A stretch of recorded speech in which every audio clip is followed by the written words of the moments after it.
Welcome to EPG Pathshala. I'm Zara Chapiwala from Virasat-e-Hind Foundation. Under the paper Art and Architecture of India, we are today going to discuss about Vakataka architecture.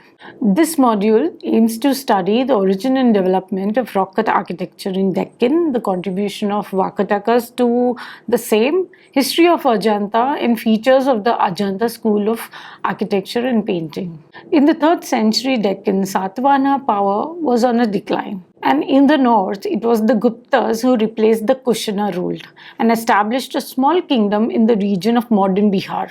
However, during the rule of Kushana and the Satavahana, a large part of the Indian subcontinent went through a rapid transformation. This was all thanks to the intermingling of ideas from the West and Central Asia to Southeast Asia, China, Europe, mainly Greece and Rome. This due to the extensive trade done both overland and on sea through the Silk Route. Both the dynasties patronized Buddhist institutions, and as a result, Buddhism spread to China and other ancient countries. The point to note down here is that both the dynasties were not Buddhists, they were predominantly Shaiva Hindus. The Satavahanas made generous donations to Buddhist monasteries, and a number of Buddhist monastic sites emerged in the Deccan region during this period. Several rock-cut caves appeared in the Deccan, including Bhaja, Betse, Karle, Junnar, Pittarkhora, Kanheri, and Ajanta. The caves were profusely decorated with carvings of Dwarapalas, Gajalakshmis, Salabanjikas, and royal processions, just like any other temple wall would have been. Pillars decorated with lotus capitals, crowned with sphinx-like mystic animals. In fact, you can see many pillars that look like the old Greek pillars, the Ionic or the Doric pillars of the Greek classical architecture. Even there were panels portraying important events in Buddha's life, painted in the Buddhist caves from the Jataka stories. The only surviving examples are found in Ajanta.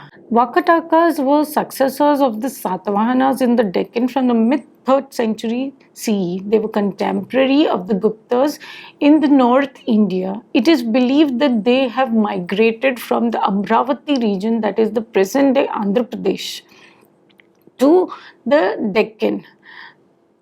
Now, who exactly founded the Vakataka dynasty and why they did migrate, if they ever did, is not much known. The Vakatakas were Brahmins, and from what we can recollect from inscriptions, was founded by King Vindhya Shakti in 250 CE. The dynasty expanded during the reign of Vindhya Shakti's son Pravarasena I, and further divided into 4 branches after his death. Among the known branches, it was the Vatsagunma, founded by Sarvasena, that contributed significantly towards art and architecture of the Deccan, especially the Ajanta caves. Their capital was at Vashim in Maharashtra. Harisena, the last Vakataka king, who ruled between 475 to 500 CE, was the patron of Ajanta's artistic movement. An inscription found at Ajanta states that Harisena conquered Avanti, which is the present-day Malwa, Kosala, the present-day Chhattisgarh, Kalinga, present-day Odisha, and Andhra in the east, and Lata, central Gujarat, in the north. Remains of the temples built during the period of the Vakataka dynasty have been found at various places like Mandal, Ramtek, Paunar, and Nagra in Maharashtra. The temple remains, especially at Mandal, between 300 and 600 CE, represent the earliest examples of Vakataka architecture.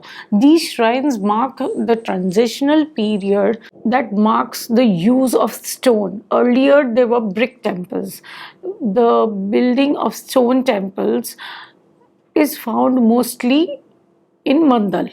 A common feature in all the Mandal temples is that they rest on a platform with simple moldings, and there are 2 distinct kind of superstructures, a Garbhagriha and a Mandap, sometimes preceded by a flight of stairs, and a shrine with steps from the lateral sides, accompanied by an ablution tank. The Ramtek Kevala Narasimha temple inscription is an epigraphic record of the Vakataka dynasty. This temple is dedicated to Narasimha avatar of Vishnu, that is the Lion Man.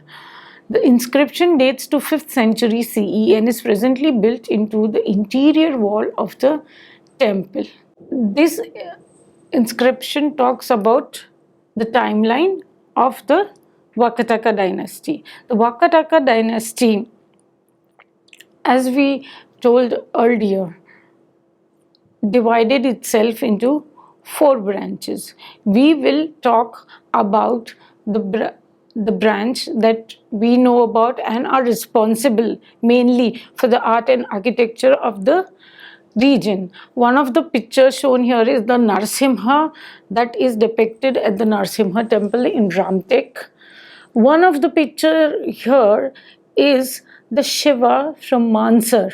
Mansar was the capital of Pravarasena, and it is our site where one can see the beauty of brick architecture of the Vakataka period, the entire fort and its remains of various temples, pillars and pilasters, as well as of many structures that talk about Vedic religion being very important, Vedic Hinduism and the performance of yagyas. It is believed that Pravarasena performed most of the yagyas mentioned in the Vedic text.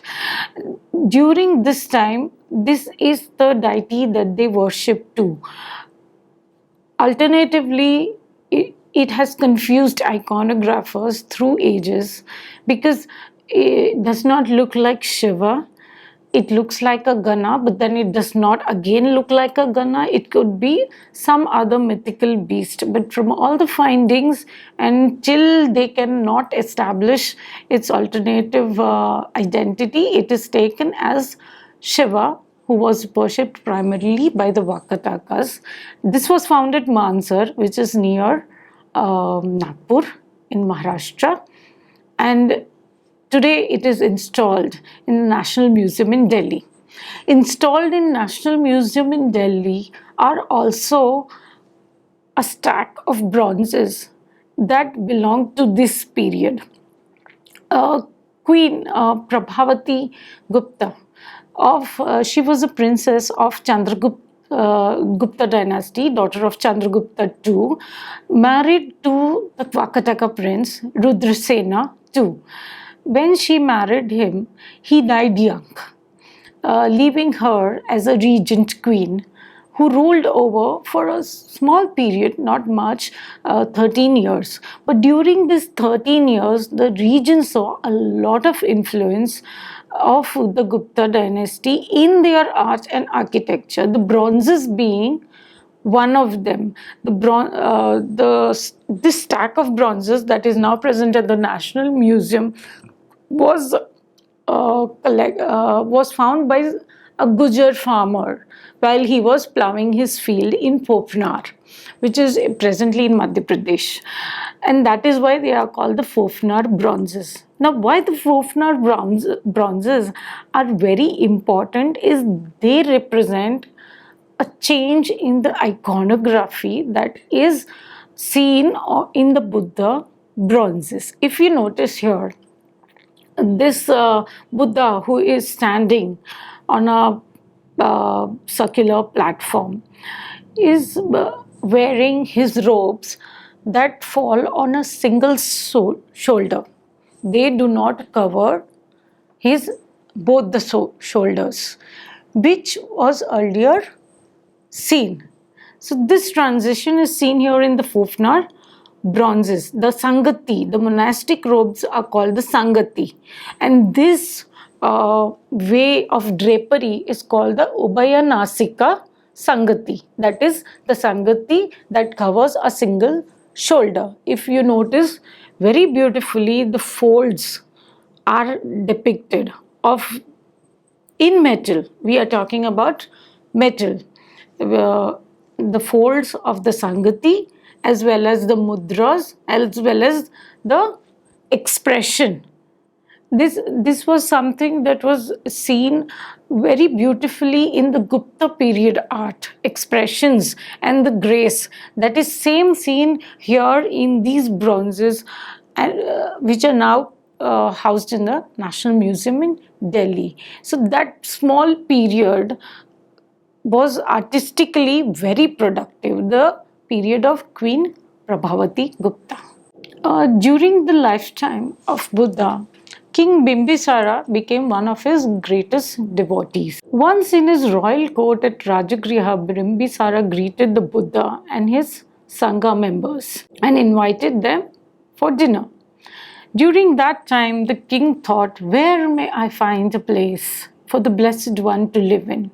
Not too far from the village, not too near, suitable for going, coming, easily accessible to people, not too crowded during the day, and little sound by the night, sequestered, hidden, well fitted for a retired life. He then thought of Veluvana, his pleasure garden, which fitted the bill completely. So Veluvana became one of the first monasteries in the Buddhist world. Here the Buddha delivered a sermon in which he outlined a code of conduct for the monks. Centuries passed, the Sangha tradition grew in leaps and bounds across the subcontinent. In the early centuries of the Christian era, merchants and traders, along with kings and ministers, actively participated in donating money for the constructing of dwellings for the Buddhist Sanghas. These dwellings were structurally built of bricks, bamboo, and many of them were hewn out of rocks. They were rock cut caves. Among those that have survived in terms of artistic merit and technology used, the best ones are the rock cut caves of the Deccan, located all across the Sahyadri mountains. Gautama Buddha or Siddhartha was born in a royal family at Lumbini. It is said that his mother Mahamaya, when pregnant, saw a white elephant entering her womb in a dream. The royal astrologer interpreted this as a symbolic of her having conceived a son who would either be great or a religious teacher. This episode is beautifully narrated in a panel inside the cave 2 of Ajanta. Once, when Prince Siddhartha was touring his kingdom, he saw 3 examples of suffering: an old man with infirmities, a sick man, and a dead body. He was disturbed. But on another day, he saw a beggar, content and at peace with himself. He was convinced that he must strive to relieve people from these cycles of suffering, and he renounced his kingdom to become a wandering monk. Buddha gained enlightenment while meditating under a Bodhi tree at Gaya in Bihar. He then taught people how to reduce suffering in their life and had many followers. He died at the age of 80 at Kapilavastu, which is termed in the Buddhist world as Mahaparinirvana, the event when Buddha decided that it was time to leave his body. Deccan is a land of great natural diversity. The Satavahana dynasty had significantly contributed to the monastic establishments of Buddhism. The thick basalt rock and the serenity of the forest provided an excellent backdrop for large monasteries. Ajanta and Pitalkhora were 2 among the best known early establishments and can be traced to as far back as the 2nd century BCE. Ajanta is nestled in a horseshoe-shaped ravine of the Indyadri hills overlooking the Vaghora river. The site is a place of tranquility and contemplation. Ajanta has a total of 28 caves, of which cave 9, 10, 12 and 13 are of the early phase. Among these, the caves 9 and 10 are Chaityagrihas. Chaityagrihas are Buddhist prayer halls, and caves 12 and 13 are viharas, monasteries, that is, dwelling area. The discovery of Ajanta by the British and the way they documented it, we will be discussing it. In April 1819, Captain John Smith, an officer with Madras Regiment of British Army, went on a hunting trip to Aurangabad. Chasing a tiger, he found himself near the edge of a deep ravine. On the other side was a huge arch of what seemed like a cave. Intrigued, he beckoned his fellow officers to follow him, leading to the discovery of the showpiece Ajanta Caves. It is said that Captain John Smith chanced upon Cave 10, which is known to be the earliest Chaitagriha or the prayer hall in Ajanta, where he marked his discovery with a hunting knife, inscribing his name and date on a mural. Though Ajanta was first discovered in 1819, however, it was not until 1838-39 that the caves gained worldwide prominence. James Ferguson and his fellow British officer James Burgess made the first serious attempt to date and sort out a chronology for the caves. James Ferguson sketched these caves in 1838 and 39 and was chiefly interested in their architecture. In 1846, Major Robert Gill, an army officer from Madras Presidency and a painter, was appointed by the Royal Asiatic Society through the offices of James Ferguson to make copies of the frescoes on the cave walls, which were increasingly subject to damage by visitors. Gill worked on his painting at the site from 1844 to 1863, though he continued to be based there until his death, and made 27 copies of the large sections of the murals. All but four were destroyed in a fire at the Crystal Palace in London in 1866, where they were on display. Undeterred, he returned to the site and recommenced replicating the murals until his death in 1875. These are some of the most beautiful line drawings created by him that still exist in the British Library for people to see. Chaityagrihas, or the Buddhist prayer hall. Chaityagrihas were built for ritual circumambulation by monks around the stupa, which symbolizes the Buddha.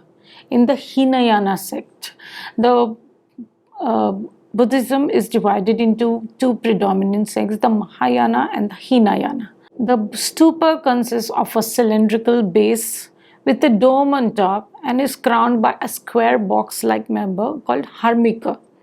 This in turn is surmounted by a triple umbrella made of wood. When Buddha was breathing his last, he called his disciples and instructed them to erect stupas over his corporeal remains. Rock-cut stupas, which are a copy of the structural ones, also enshrine relics of venerable Buddhist monks. These relics are deposited in a reliquary, a small hole cut in the dome of the stupa. The prayer hall is supported by columns, and the path of circumambulation is circular around the stupa. The columns slope inwards, imitating the wooden columns that would have been structurally necessary to keep a roof up. The ceiling is barrel vaulted with wooden ribs set into them. The large horseshoe-shaped window, the Chaitya window, was set above the arched doorway, and the whole portico area was carved to imitate a multi-storied building with balconies and windows. Caves 9 and 10 are Ajanta's earliest Chaityagrihas. They were established through community efforts and not royal patronage. This is established by the discovery of inscriptions etched on the walls and pillars of Cave 10. Though both these caves were painted in the early period, however, what we see now are the remains of the later period, that is the 5th century CE. The only remains that can be traced to the early period are the floral and geometric imprints on the upper levels of the pillars and ceilings. Inside Cave 9, a group of men, remains of a long Jataka sequence on a side wall, are paintings from the earlier phase. They are noted for their unique headgear similar to the ones at Pitalkhora. These are the original line drawings from the Buddhist rock-cut temples of Ajanta by James Burgess. This is a reproduction, and they are still there with the British Library, and one can view this online. The vihara in its early phase was a square structure or a cave with cells in the side walls. The area was used for dwelling purpose by the Buddhist monks, but Buddha had advised his monks not to stay in a place for a long time. They were meant to keep wandering. It was only during the monsoon that they had to stay at one place, and hence were provided accommodation in caves, came to be known as Vasavasa, meaning the abode during monsoon. Cave 12 of Ajanta is the best preserved earlier vihara, a large hall surrounded by cells on all the three sides. The cave is simple in plan and design. Each cell has a chaitya arch depiction above its doors and windows. As you can see here in the pictures, the railing pillar below the arches is a typical architectural feature of ancient India.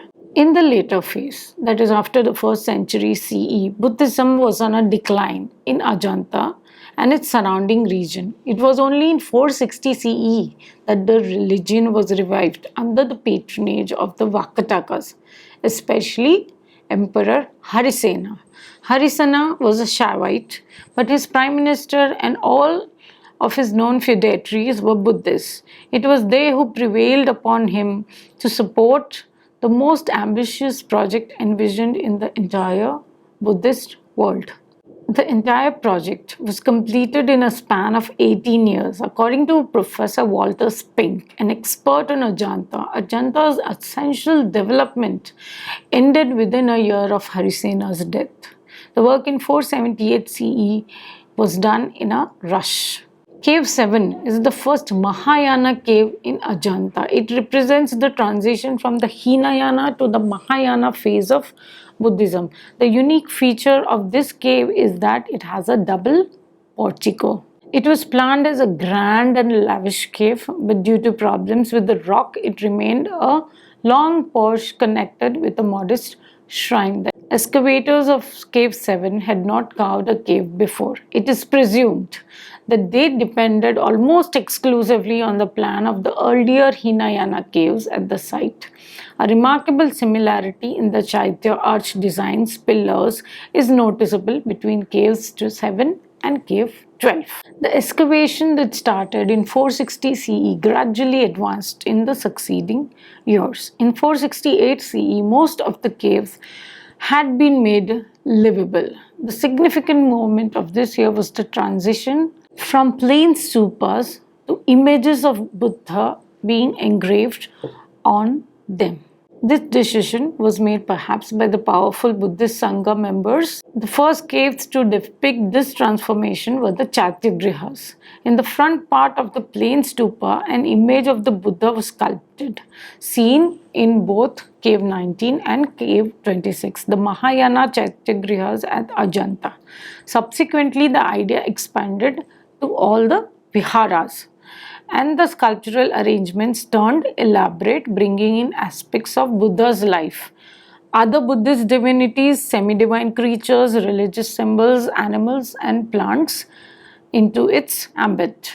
Caves 19 and 26 are the best known Mahayana Chaityagrihas of Ajanta. These caves use the typical features of the earlier Hinayana Chaityagrihas, but are architecturally more splendid. The pillars are robust and of a complex design.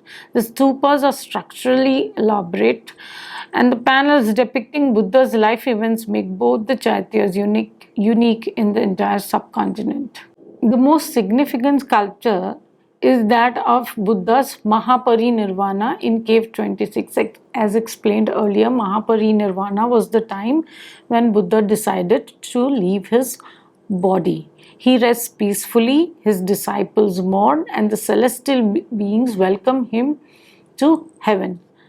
Cave 26 was sponsored by Bhaviraj, a minister and friend of the king of Ashmaka, the modern day Khandesh region, which falls in Madhya Pradesh. A unique feature of this cave is the presence of 3 entrances from the veranda to the main hall. Ajanta is most famous for its paintings. The paintings are perhaps the oldest surviving examples of Indian classical art. In fact, this is from where all the schools of Indian painting originated and developed. These document the society, then depict various members, their attires, buildings, customs, and in general, their daily life. The varieties that are seen in dresses, patterns, jewelry that they wear, their skin tones, their various hairstyles, furniture, and houses. Even some such things have been depicted in a stunning way. The characters are cast in a plethora of situations ranging from coronations to renunciation to intimate moments to moments of separation from childbirth to the suffering of old age. In fact, the depiction of embrace is considered the most romantic portrayal of the emotion of love. They depict a world that is both real and spiritual at the very same time. Animals are also seen here, the most common being elephants, swans, deer, and horses. The bloom of flowers, the wilting of creepers, the sprouting of leaves are sensitively captured. This also shows the kind of importance that our culture gave to the flora and fauna of a particular region. The paintings vividly demonstrate the ideals of Indian art: distinct characterization, depiction of various emotions, beauty, grace, compassion, all in a variety of colors and shades, as explained in Chitra Sutra, the treatise on painting. In consonance with the beliefs and codes of the three worlds, that is, the heavenly, divine, and the earthly, the artist used various shapes and sizes to depict characters like the Gandharvas, Yakshas, the Rakshasas. The artists use a technique where the viewer does not remain outside the painting but feels like they are a part of it all. The Buddhas and the Bodhisattvas, these are the murals of Cave 2, the beautiful murals of Cave 17. Now, how these murals were done? The stone surface of the cave was decorated with two-layered plaster made from a fine paste of mud and plant material with a top coat of lime. At times, rags were mixed into the lime as binding material. Painting was done when the lime was completely dry. This is a technique that is different from the fresco. Black, white, yellow, green, red, and blue were the most predominant colors. All the colors were made from locally available natural materials except the blue. The blue came from lapis lazuli, and this lapis lazuli was imported from Afghanistan. It's a semi precious stone. The artists were natives of India and belonged to the school of art whose founders were believed to be Yakshas and the Nagas, who were an art fraternity from Kashmir. The Mahayana caves, Harisena sponsored Cave 1, which is the finest and the most richly carved vihara at Ajanta. The cave was excavated at the eastern end, and today it is the first cave that the visitors enter into. According to Walter Spink, it is one of the last caves to be excavated at Ajanta. It is the only cave with decorative sculptures on its facade. It has a porch earlier, which seems to have collapsed. The Harisena cave has some of the best paintings inside, the most notable being that of the Bodhisattva Padmapani and Vajrapani. Even today, this painting is the symbol of our country and its art. Whenever you talk about painting, it is this image of Bodhisattva Padmapani that is flashed the most. Both are considered as masterpieces for their poise, simplicity, composition, and the color combination. They depict serenity, and their eyes hold boundless compassion. The paintings of Cave 1 laid emphasis on imagery and royalty, drawing heavily upon the features of Vakataka court. The Cave 2, a later cave, was excavated through the patronage received from a queen. The cave is supported by robust pillars and is ornamented. It appears very similar to cave 1. At either end of the veranda is a small cell with a pillared porch in front. On the right cell, a Naga king is shown seated with his attendants. On the left cell, Hariti with a child on her lap is shown. According to Buddhist mythology, Panchaka was the king of Gandhara region. Hariti was his wife and a cruel woman who believed to have devoured children, all except hers. She underwent a transformation when Buddha abducted one of her children and turned into a nourisher and protector of children.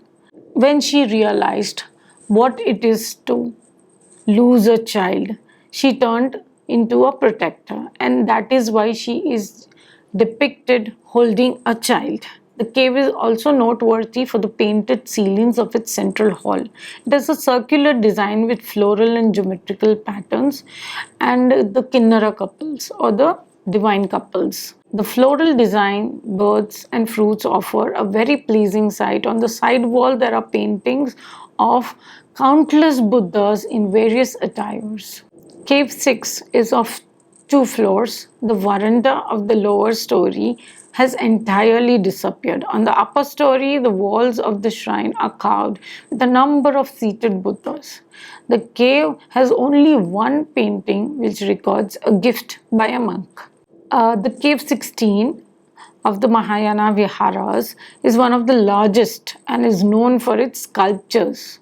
The cave 16 was patronized by Varahadeva, the minister of Harisena. Beautiful couples and buttocks, dwarfs, on pillars are the best sculptures of the caves. Ornaments like necklaces, rings, bangles, hairstyles give an idea of the elaborate style of grooming that was prevalent in those days. This cave was excavated by the king of Rishika, Khandesh, in the memory of his brother. Cave 17 has some of the most magnificent paintings. The paintings are mostly intact and depict stories of human virtue, the left end of the porch. Once had a magnificent Bhava Chakra depicting human life. Over the door are 8 Buddhas, including the Maitreya, the future Buddha. The various incarnations of Lord Buddha, they are supposed to be 18 numbers. The painting of a flying Indra and Apsaras are also noteworthy. The Jatakas are a collection of stories from episodes of the previous births of Buddha. The experiences of previous lives resulted in the Bodhisattva's ultimate transformation into the Buddha. From Siddhartha, he evolved into a bodhisattva, that is a thinking Buddhist monk, and from there he transformed himself into the Buddha, the enlightened one. Each Jataka contains the story of a bodhisattva who is either depicted as a protagonist or a supporting character. Most of the paintings of Ajanta are based on the stories from this Jatakas. Mahajanaka Jataka is best illustrated in Cave 1. In Cave 2, a panel depicts the bedchamber of Maya, who dreamt of a white elephant entering her body, the mother of Gautama Siddhartha, who became the Buddha.